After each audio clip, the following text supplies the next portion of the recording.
respect to children in the country, examining the plight of children under difficulties, is the focus of Panorama today.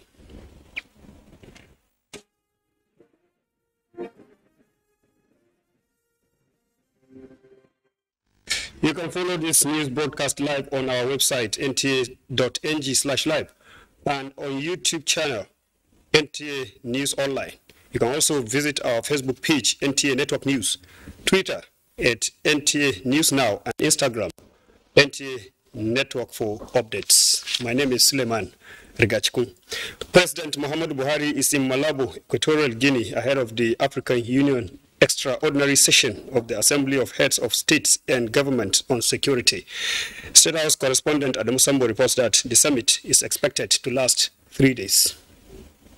Accompanied by the First Lady of Nigeria, Aisha Buhari, President Muhammadu Buhari arrived Malabo International Airport at 5 o'clock Thursday evening local time. On hand to accord him a befitting welcome was a high-powered Equatorial Guinea government delegation led by Prime Minister Francisco Pascual Obama Asue.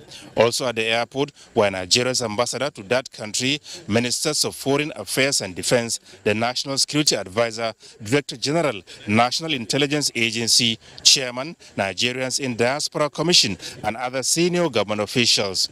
At the summit, President Buhari will join other African leaders to look at the spiraling effects of terrorism and the unconstitutional changes of government on human rights and economies, as well as take a united position on new approaches towards stemming the tide. It's an epidemic now that has afflicted particularly our sub-region, West Africa.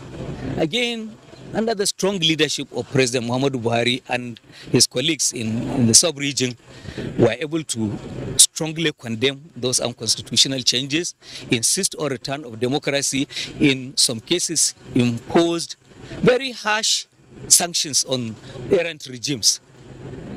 So what is the rest of Africa doing? We like to see them also mobilizing the willpower, to do what we are doing, so that we'll end,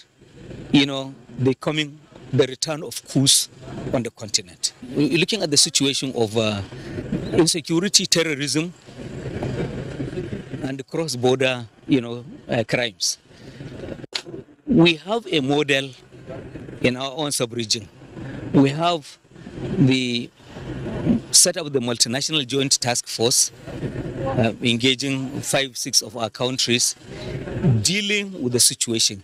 There's also on the far end of the West African, sub-region, the G5, Sahel countries that are coming together. Concern for Nigeria is, why don't we have an African model? There have been proposals for a long time for a standing force that can intervene, for all of us in Africa in emergency, crisis situations. It is still on paper. It has to be activated. President Muhammadu Buhari is also expected to hold sideline meetings with some leaders during the summit. So also the First Lady of Nigeria, Aisha Buhari, in her capacity as the President of the African First Ladies Peace Mission.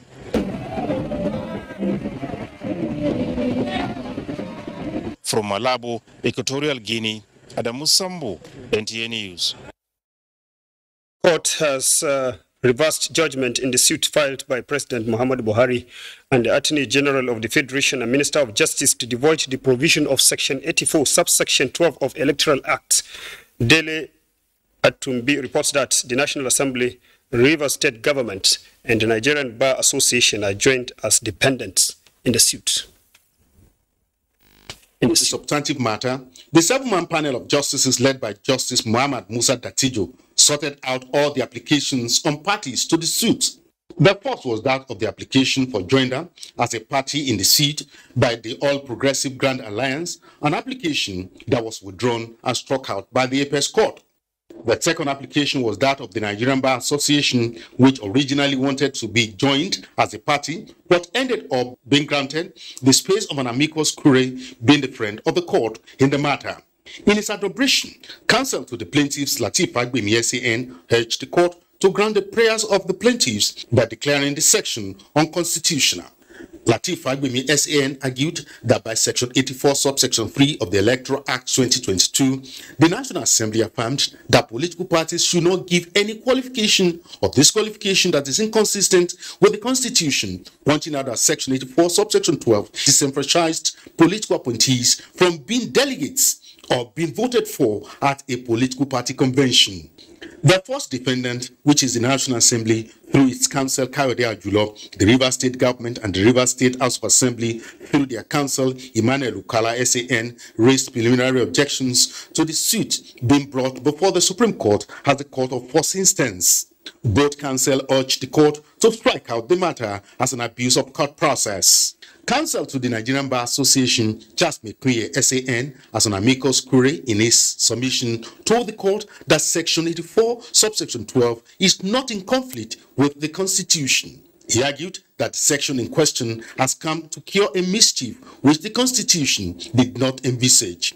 The declaration that the president is seeking, it's not for his own personal interest. It's not contesting any election. So, and also, it is also for the future. It's for both for the present and for the future. Let me use this opportunity to salute the courage of the Supreme Court for taking and facing premium in this matter. This is the matter that started about a week or 2 weeks ago. And you can see the dedication to duty. The appeal has been argued. Yeah. And the court has adjourned to such a time that they will notify us. What we have done today is that in the discussion of this matter that affects Nigerians, at least the Nigerian view should be heard.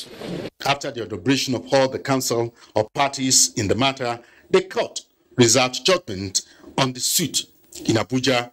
Dele Atumbi, NTA News. Meanwhile, the Supreme Court has dismissed the appeal of the former Minister of Transportation, Rotimi Amechi, seeking to stop the Rivers State government from probing his 8 years administration as governor of the state. In a unanimous judgment, the 7-man panel of justices led by Justice Olukayode Ariola averred that the appeal lacked merit. The Apex Court awarded a 1 million naira cost against the appellant in favor of respondents. Rotimi Amechi, in his appeal, was seeking to stop his probe in an alleged 96 billion naira fraud and sales of valued assets belonging to Rivers State. Vice President Yemi Osinbajo says Nigerians should be prepared for a new Nigeria where everyone will achieve his or her desire. The Vice President stated this in Lagos as he rounds up interactions with APC delegates across the 36 states of the Federation and the Federal Capital Territory. State House correspondent Jide Onifade has the rest of the story. The consultation with stakeholders, which started since 11th of April this year, when the Vice President formally declares intention to contest in the 2023 presidential election, ends with this interaction with the All Progressives Congress family in Lagos. And this electrifying moment signifies how Vice President Yemi Osinbajo is being received by the people.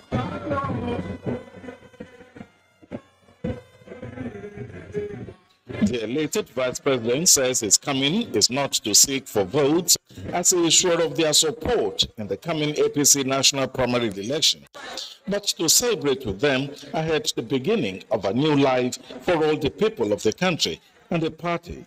If we are prepared to back what we are saying with the votes, we will begin on Sunday with the primaries. And I know that we will have massive support from all of our delegates. I'm convinced about that because everybody wants a new Nigeria. We want a Nigeria that is secure. We want a Nigeria where there will be enough employment for our young people. We want a Nigeria that has a secure economy. We want a Nigeria where young men and women will have ambitions and fulfill their ambitions here in this country. And I'm sure that we can achieve that. The Vice President ends his address with a prophetic song people are now familiar with, which is a prayer request for the completion of the great work God started in his life and the lives of all Nigerians. The Vice President Osinbajo also visits the Oba of Lagos, Rilwan Akiolu, for a royal blessing. In Lagos, Jide Onifade, NTA News. The ruling All Progressives Congress in Kaduna State has elected Senator Obasani as its gubernatorial candidate to contest governorship poll next year. Party's delegates endorsed the candidature of Senator Obasani to defeat two other contestants. Umar Ajingi reports that 1,235 delegates participated in the exercise. The party's primary election was conducted peacefully, with delegates taking turn to cast their ballots. Total of 1,235 votes cast, out of which Senator Obasani pooled 1,449 votes to beat other two contestants, Bashir Al-Haji, who got 37 votes, while Sani Shaban pooled 10 votes.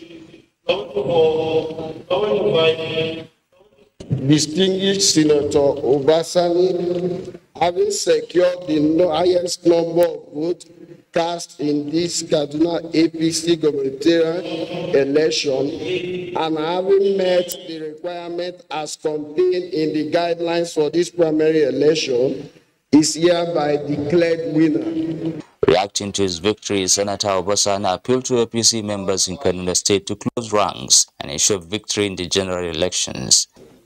I therefore thank my co-contestants, Alhaji Mohammed Sani Shaban and Alhaji Bashir Abubakar, for their belief in the democratic process. I will reach out to these great politicians and strategists and extend my hand of fellowship to them. I will deeply appreciate it if they can work together with me to take Kaduna State to high heights. Earlier, Governor Nasir Ahmed El-Rufai had visited the venue of the primary election to ensure due diligence in line with the party's directives. In Kaduna, Umar Ajingi, NTA News. Meanwhile, results from states in the Northwest Zone shows that candidates to run for governorship election have been announced. In Kano State, the Deputy Governor Nasiru Yusuf Gawuna is declared winner, having scored 2,284 to defeat member House of Representatives Shaban Ibrahim Sharada. While in Katsina State, the immediate past Director General Small and Medium Enterprises Development Agency, Dikko Umar Radda, pulled 506 votes to beat 8 contestants. And in Jigawa State, Deputy Governor Umar Namadi won the primary election with 1,220 to defeat other contestants. Similarly, People's Democratic Party in Katsina State has declared Senator Yakubu Garba Lado Damarki as its candidate for governorship election. More reports ahead after the break. Please stay tuned.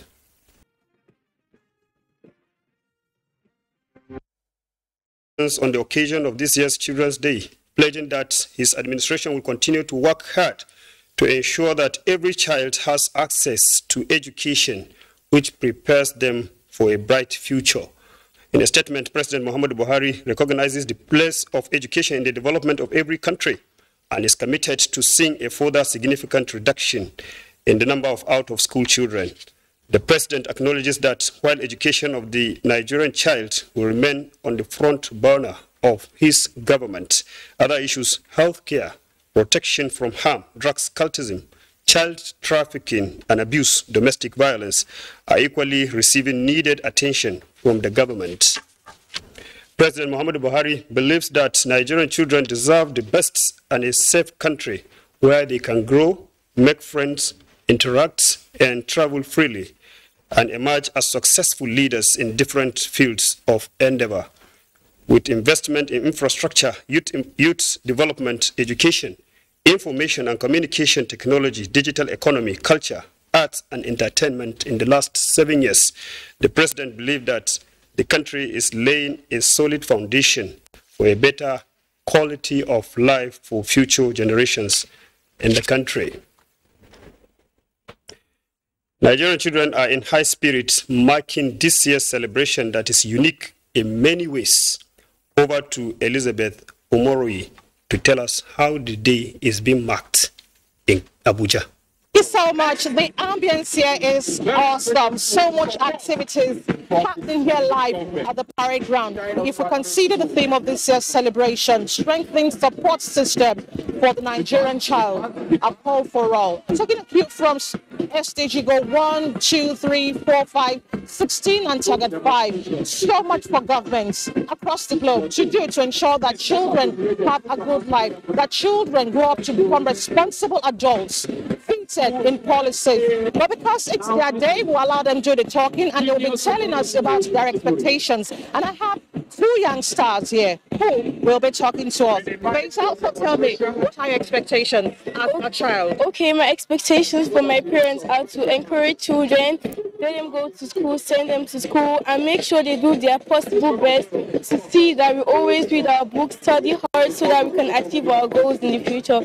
And my expectations from the government is to make free education, because I'm sure there are many children out there who are striving very hard. They want to go to school, but unfortunate for them, they don't have that opportunity. So I'm going to like the government to build free schools so that sponsor all the children out there who want education, so that in the future they'll come and make Nigeria a better place. Thank you. All right. Haruna, tell me, you know, this celebration started in 1964, but now you have grown up, you are now a boy, you are growing to become an adult. Do you have expectations of the children? Yeah, I want the government to give a free education for the girls, but the most, let the girls have free education for the boys. Because if they don't have, because of most of the people, like all the school, if you go outside, you saw most of the people that are on the road, they have father, they have parents. I want to let the government to help them, to put them inside, give them in school, you can learn, from there if they grow, they can be something else, maybe a politician, or a musician, or a dancer, anyone. All right, thank you. Well, more importantly, is giving them a platform to thrive and actualize their dreams.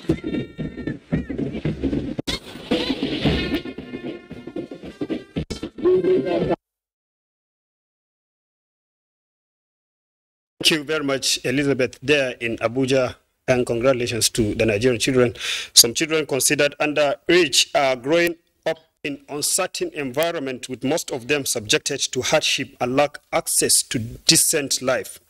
As the country joined the rest of the world to mark this year's International Children's Day, Haruna Muhammad takes a look at the plight of children under difficulties. Like any other city, Kaduna Metropolis is grappling with children under difficulties, with the majority of them roaming the streets as beggars or hawkers. Statistics available show that only 3 to 4 out of 10 children in Kaduna State have access to decent life. Child labor and destitution is more pronounced, as a sizable percentage of them engaged in job hitherto exclusive reserved for adults. Because it's be like that. The parents are supposed to take full responsibility of these children, taking them to school. Some are going to school and training at the same time, or like learn trade. 7-year-old Mohammed Musa is one among many examples of children under difficulty.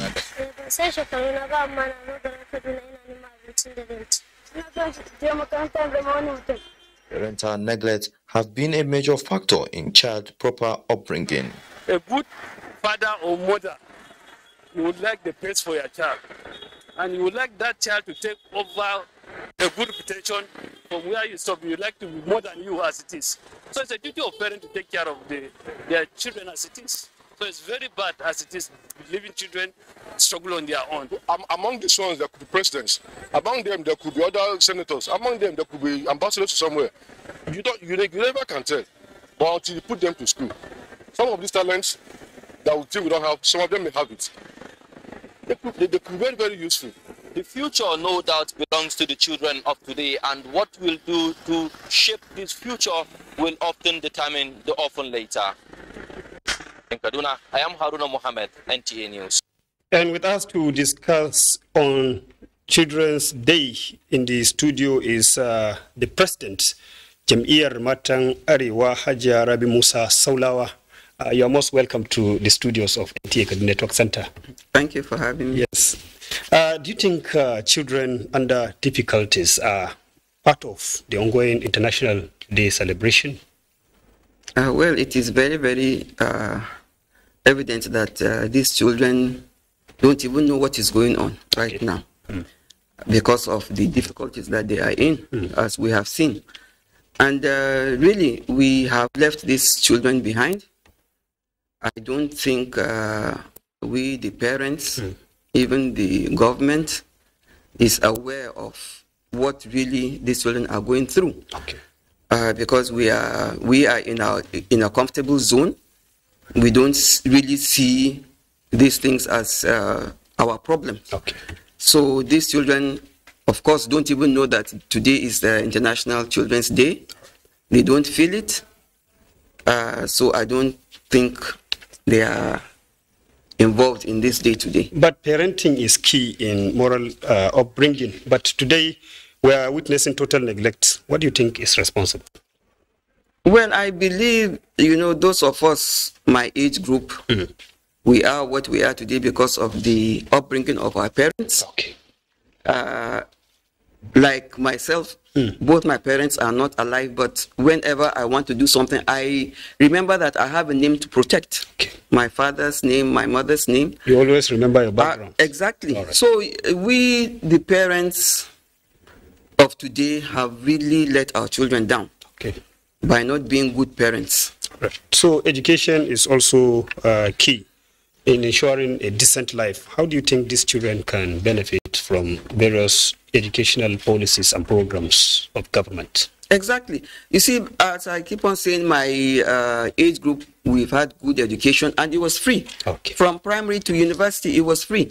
But we have not been able to do the same with our own children. All right. Like I told you, we have a lot of problems now that our children are facing, and it is because of the neglect of parental responsibilities. All right. How do you think the situations or the situation can be addressed squarely? Well, we parents have to go back and really sit down and think about what we are doing, because our children are seeing what we're doing and they copy what we're doing. So we need to go back to the kind of parenting that our parents did to us, and bring back all this moral upbringing and the rest. And I think if that goes on, if we go back to where our parents started and we do the same, I think the minutes can be curtailed. Thank you very much, Haja Rabi Musa Sola, the President Jamir Matang Ariwa, for sharing your thoughts in the program Panorama today. Thank you for coming. Thank you. Next is sports updates.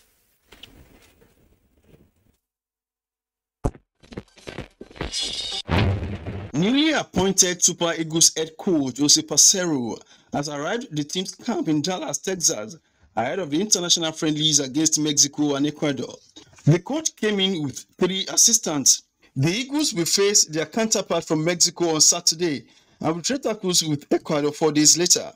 In the Nigerian Professional Football League, Kano Pillars moved into the 16th position on the log and moved away from the relegation zone after a long victory against Katsina United during the conclusion of an abandoned league match at the Moshood Abiola National Stadium, Abuja. In grassroots football, 1996 Olympic gold medalist Dosu Joseph has urged talented youth to take advantage of the opportunities provided by registered football academies to realize their dream of playing professional football.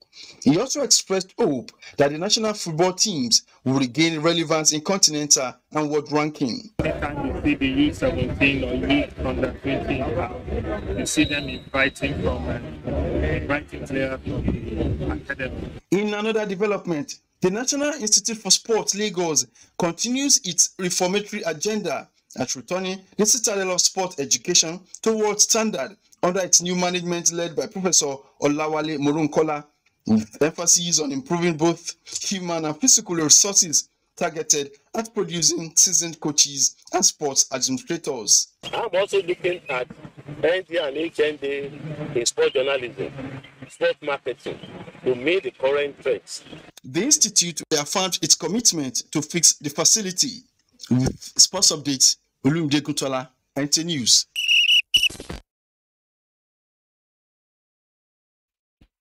Thank you, Olumide, and that is Panorama today. Thank you for watching. Good afternoon.